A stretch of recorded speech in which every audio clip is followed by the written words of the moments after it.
बाकी आरक्षण मुझे लगता है आज के टाइम में सबसे अधिक जरूरत है तो लड़कों को जरूरत है, मतलब इतने एफर्ट्स ये लोग कर रहे हैं अलग अलग फील्ड में, तो मुझे लगता है कि आने वाले टाइम में गवर्नमेंट वैकेंसी से ये प्रजाति गायब हो जाएगी। सेल्फ डिसिप्लिन जिंदगी का शायद सबसे बड़ा फार्मूला है जिंदगी में आगे बढ़ने का, बड़ा इंसान बनने का। और क्या करना है आपको, थोड़ा सा मैं प्रैक्टिकल वे में बता रहा हूँ कि आप एक विद्यार्थी हैं, आप किसी भी ग्रेड की तैयारी कर रहे हैं, क्योंकि एक तो आपका एक बहुत बड़ा सवाल आया कि सर मैं ग्रेड थर्ड की कर रहा हूँ, क्या मैं इसके साथ चतुर्थ श्रेणी की कर सकता हूँ क्या, मैं ग्रेड थर्ड कर रहा हूँ तो क्या मैं केवीएस की कर सकता हूँ क्या, मैं ग्रेड सेकंड कर रहा हूँ तो क्या मुझे ग्रेड सेकंड को छोड़ के ग्रेड थर्ड करना चाहिए क्या, मैं ग्रेड फर्स्ट कर रहा हूँ तो क्या इसके साथ, मतलब ये कॉन्फ्लिक्ट्स तो एक तो दिमाग से निकाल दो। लक्ष्य को बार बार यदि बदलने की कोशिश करोगे तो बहुत बुरी तरह फंस जाओगे, कुछ भी समझ में नहीं आएगा।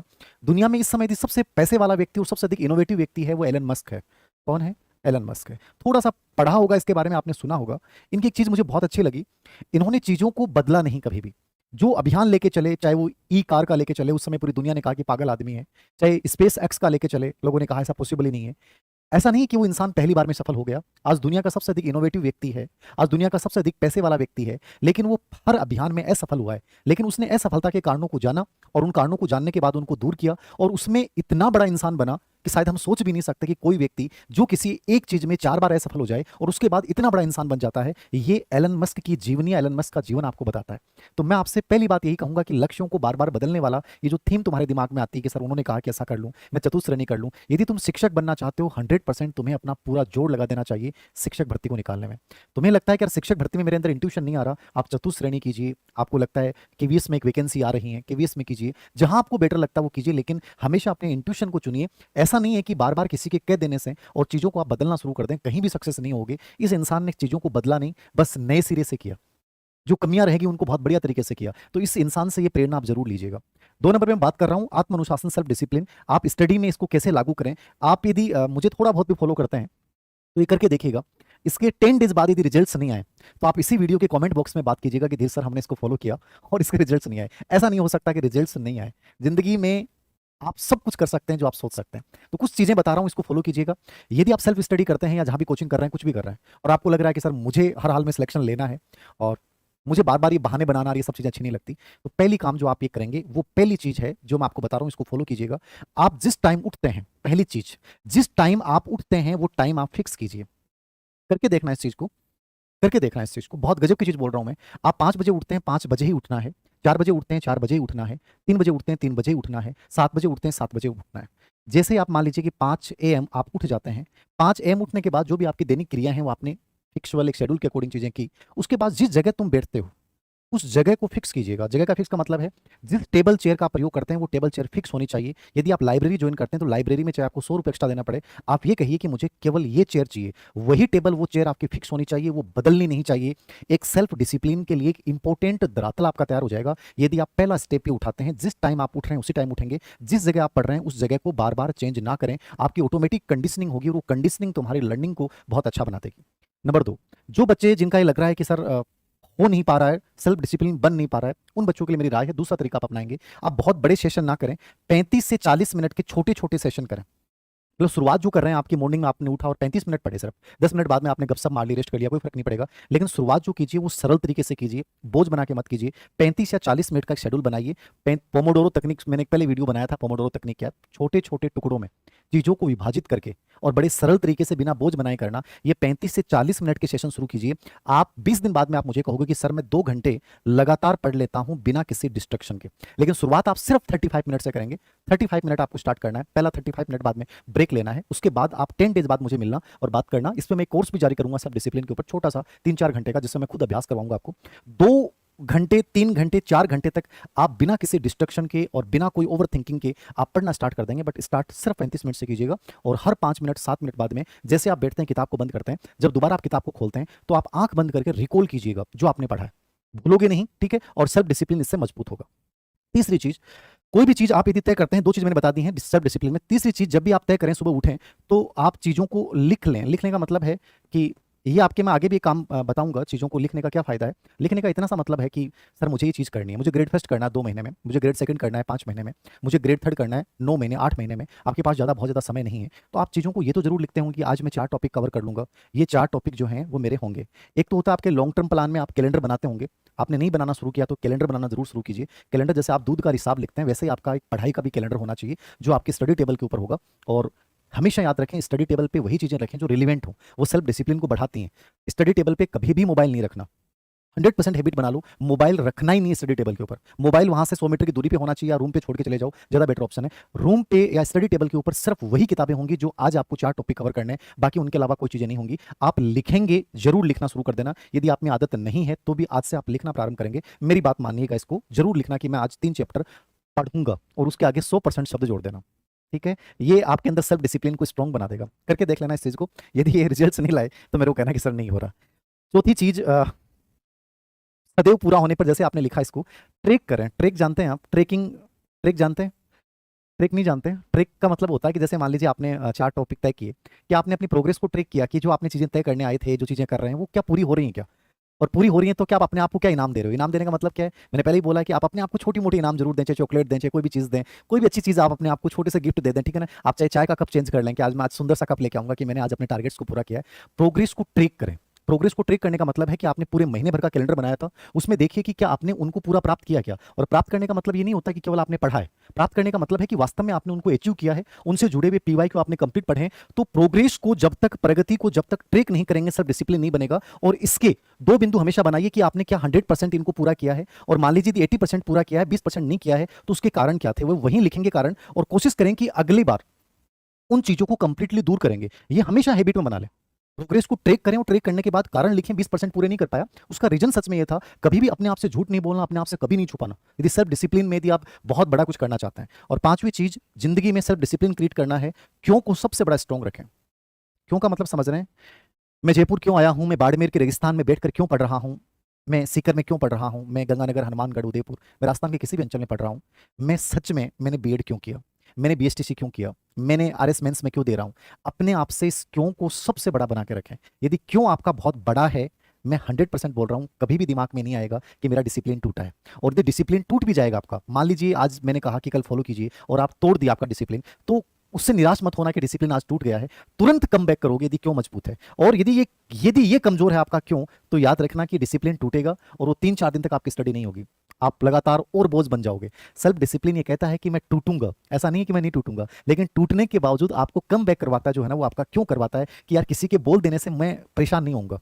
ठीक है, मेरा रिजल्ट किसी टेस्ट में कम आ गया, कोई बात नहीं है, मैं कम बैक करूंगा। ठीक है, पापा ने कुछ बोल दिया, कोई बात नहीं है, 20 मिनट रो लिया, 20 मिनट हंस लिया, कोई बात नहीं है, मैं वापस से आऊंगा। मैं किसी की बात से परेशान होकर, विचलित होकर, मैं अपने क्यों को कमजोर नहीं बनने दूंगा। मेरा क्यों ये है कि मैं अपनी आइडेंटिटी बना के जाऊंगा और 100% बना के जाऊंगा, और इसके लिए मुझे जो कुछ करना पड़े वो सब कुछ करूंगा। ये 5 बातें जो मुझे बहुत अच्छी लगी, मुझे लगता है कि आपको स्टडी में इनको फॉलो करना चाहिए। यदि क्यों स्ट्रॉन्ग है तो आपकी संगति स्ट्रॉन्ग बन जाएगी। आपका मोबाइल ऑटोमेटिकली डिस्ट्रैक्शन आपको करेगा ही नहीं, ओवर थिंकिंग आपके अंदर आएगी ही नहीं। आपका आप लगातार 5-5, 6-6 घंटे तुम पढ़ोगे, कहीं भी तुम्हारे दिमाग में नहीं आएगा कि सर एकाग्रता नहीं है। 100% एकाग्रता है, आनंद आने लग जाएगा। तो इस क्यों को आज लिखिएगा अपने स्टडी टेबल के ऊपर, जहां पे आपका स्टडी टेबल है। मैं देखना चाहता हूं कि आज आप लिखिएगा रात को सोने से पहले बड़े अक्षरों में क्यों, मतलब तुम यहां क्यों मौजूद हो। ठीक है, और उस क्यों को जब भी तुम देखोगे ना, तुम्हारा डिसिप्लिन टूटेगा नहीं। और मान लीजिए टूट गया एक दिन, कोई बात नहीं है, टूट गया तो उससे निराश नहीं होना है। तुम अगले दिन बहुत जल्दी कम बैक कर दोगे, क्योंकि टूटनी बड़ी बड़ा बात नहीं है, वापस से आना बहुत बड़ी बात होती है। तो ये मैं कोशिश करता हूं कि आप शायद इन 5 बातों को फॉलो करेंगे। ये उस किताब का बहुत गजब की बातें हैं, बहुत अलग अलग बातें हैं, बट ये एलन मस्क ने स्पेशली इन चीज़ों को फॉलो करके आज वो इतना बड़ा आदमी बना है। तो मैं ये चाहता हूं कि तुम भी इन चीज़ों को फॉलो करें। स्टडी में आपको वो रिजल्ट्स आएंगे, अपने जीवन में वो रिजल्ट्स आएंगे जिनकी शायद अपन उम्मीद करते हैं। अब आपका कोई सवाल हो तो बताएं सर। बैच की, ऑफलाइन की बैच की छुट्टी बुधवार से वापस स्टार्ट कर दूंगा मैं। ठीक है, और 3 इन्फॉर्मेशन और हैं। एक ग्रेड फर्स्ट के लिए हम क्रैश कोर्स के रूप में मैं स्टार्ट कर रहा हूँ। पहले पीवाईक्यू करवाऊंगा, पीवाईक्यू को फिर ऑनलाइन ऐप के ऊपर मैं उनकी क्लास लेके समझाऊंगा, और जितने भी पर्सन्स बन सकते हैं और जो चीज़ें आपको समझनी हो पूरी की पूरी समझाऊंगा। ऐसा ग्रेड फर्स्ट को लेकर हमारा क्रैश कोर्स का है। ग्रेड फर्स्ट की एक फर्स्ट पेपर की ऑफलाइन टेस्ट सीरीज भी हम लॉन्च कर रहे हैं, और ऑब्जेक्टिव बुक भी साइकोलॉजी आईसीटी पेडागोजी की 55 नंबर की शायद परसों तक आ जाएगी। ठीक है, ग्रेड थर्ड की साइकोलॉजी की बुक आ चुकी है मार्केट में। मैं नशा नहीं छोड़ पा रहा हूँ, हेल्प करें। विक्रम चौधरी वही चीज़ है, जब जिंदगी में क्यों बड़ा बनेगा तो नशा नहीं, हर चीज़ छूट जाएगी। और क्यों कमजोर है तो आप नशा नहीं, पता नहीं क्या क्या करोगे। ठीक है ना। लोग, कल रात को मैं देख रहा था कि जयपुर में आईपीएल मैच होने वाले हैं, और लोग लाइन में लगे हुए थे। रात को 2 बजे, दौसा, बाड़मेर, जैसलमेर, सब जगह से बच्चे आए हैं। तो जिंदगी में जब कोई और चीज़ आपकी लाइफ में बड़ी बन जाती है तो पढ़ाई छोटी बन जाती है, कैरियर छोटा बन जाता है। मैं आपको कहूँ कि आपको 1 बजे बैठकर कहीं बाहर रोड के ऊपर पढ़ाई करनी, आप नहीं करोगे, लेकिन आपको क्रिकेट की आईपीएल मैच की टिकट लेनी है और आप 1 बजे लाइन में लग जाते हो रात को। इसका मतलब कहीं ना कहीं क्या है, आपके लिए वहां बहुत बड़ा रस है, पढ़ाई में आप वो रस फील नहीं कर रहे हैं। तो जिंदगी में जब पढ़ाई में रस और आनंद का विषय नहीं बनेगा तब तक वो आप उसके बहाने बताओगे, चाहे वो नशे संबंधी हैं या और चीज़ें हैं, तो वो आपको लाइफ में नेगेटिवली नीचे लेके जाएगी। तो मेरा कहने का मतलब है कि इसमें कहीं न कहीं रस आप पैदा कीजिए, आनंद का सोर्स बनाइए जिस लक्ष्य को आप लेके चल रहे हैं। सेकंड ग्रेड में पद बढ़ेंगे कि नहीं बढ़ेंगे? मेरे अनुसार पद बढ़ने की फाइल ग्रेड फर्स्ट और ग्रेड सेकंड दोनों में चली थी, लेकिन फिलहाल मैं कुछ नहीं कह सकता कि पद बढ़ेंगे नहीं बढ़ेंगे। जैसे कोई इन्फॉर्मेशन मिलेंगे बता दूंगा। बट यदि आप ग्रेड फर्स्ट ग्रेड सेकंड कर रहे हैं तो आपको दूसरा कोई लक्ष्य चेंज नहीं करना चाहिए, 100% उसी की तरफ मुड़ना चाहिए। ठीक है, आपको लग रहा है कि यार मैं नहीं हो सकता इसमें, तो फिर आप फोर्थ श्रेणी का फॉर्म भरिए। फॉर्म तो खैर सभी का भर सकते हैं, बट तैयारी उसी की कीजिए जहां से अंदर से इंट्यूशन आ रहा है कि मैं इसकी कर सकता हूँ। नॉर्मलाइजेशन की प्रक्रिया पशु पजिचर में इन्होंने किया है, मेरे अकॉर्डिंग ये प्रक्रिया बदल जाएगी। आज एक बहुत बड़ा आंदोलन हुआ था, मैंने भी ट्विटर पे काफी इसका विरोध किया है। रीट में खैर नॉर्मलाइजेशन की प्रक्रिया नहीं होगी, मैंने आपको पहले बोला था, मेरे अनुसार नहीं होगी रीट में। बट अधीनस्थ सेवा चयन बोर्ड इसको कई बार फॉलो करता रहा और एक बहुत गलत प्रक्रिया है और उसका 100% विरोध होना चाहिए। यदि कोई ऐसा सिस्टम हो जो आपकी वास्तव में आपको खा रहा है, तो फिर मुझे लगता है हर व्यक्ति को उसका विरोध करना चाहिए, चाहे वो कोई क्यों नहीं हो।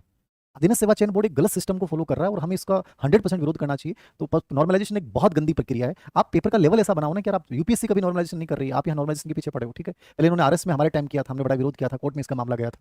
तो चीजें वही हैं, गलत हैं ये। और मेरे को लगता है कि शायद कुछ पॉजिटिव बदलाव होंगे, क्योंकि जब तक युवा कुछ उठाता नहीं है मुद्दा, तब तक बदलता नहीं है। पशु परिचर में राजस्थान जीके का बढ़ा, मैंने 3 या 4 बार मैंने भी इसको मांग को उठाया था, सभी ने बढ़िया इसको उठाया, तो हुआ ना। चीजें कोशिश करेंगे तो बदलेंगी, बट सभी को मांग उठानी पड़ती है, तब जाके कुछ होता है। थर्ड ग्रेड के लिए क्लास शुरू कर रखी है जयपुर में ऑफलाइन, और बाकी ऑनलाइन तो चल ही रहा है।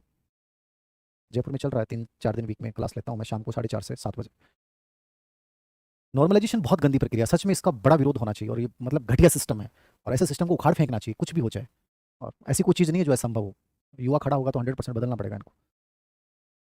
20 अप्रैल तक रेट की फाइनल आंसर की आ जाएगी, तब तक तनाव मत लो। हो सकता है आपके सबके नंबर बढ़ जाएं, लगभग की रेट हो जाए। ठीक है, 20 अप्रैल तक की बात है, तो एक बार वेट कीजिए फाइनल आंसर की में क्या होता है। मेरे अकॉर्डिंग नंबर घटेंगे नहीं किसी के भी, मैं जहां तक समझ पा रहा हूँ। तो अभी आप मान के चलिए, बाकी केवीएस में बहुत अच्छी वैकेंसी आपके सामने आ रही है, तो एक अच्छा चांस वो भी आपके पास रहेगा। बाकी यदि बेरोजगार है और कोई ऑप्शन नहीं है, तो फिर चतुश्रेणी भी कमजोर वैकेंसी नहीं है, उसकी भी आप कर सकते हैं।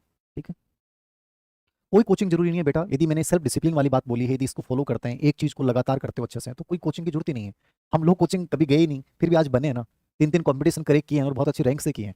तो क्या फर्क पड़ता है? कोचिंग एक रूटीन बनाने के लिए है, कोचिंग एक अच्छी गाइडेंस के लिए है, यदि आपको पढ़ाने वाला अच्छा हो। तो बाकी आप अपनी परिस्थितियों के अकॉर्डिंग डिसीजन लीजिए क्या बेटर है। बाकी मैंने कहा कि सेल्फ डिसिप्लिन दुनिया में सक्सेस का सबसे बड़ा फार्मूला है, इससे बड़ा कोई फार्मूला नहीं है लाइफ में आगे बढ़ने का।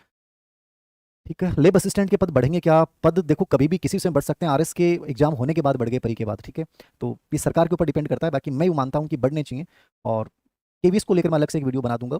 ठीक है, थर्ड ग्रेड की शैक्षिक परिदृश्य की बहुत अच्छी बुकलेट हम तैयार कर रहे हैं, शायद मार्केट में ऐसी बुकलेट हो, कंप्लीट अपडेट के साथ, जितने नवाचार आरटी 2009 के कंप्लीट संशोधन सहित सब चीज़ों को थोड़ा सा वेट कीजिए। टीचिंग मेथड पीवाईक्यू की भी हम एक अच्छी बुकलेट तैयार कर रहे हैं, टाइम लगेगा, बाकी आपको मार्केट में इससे अच्छी मिलती है तो ले लीजिए।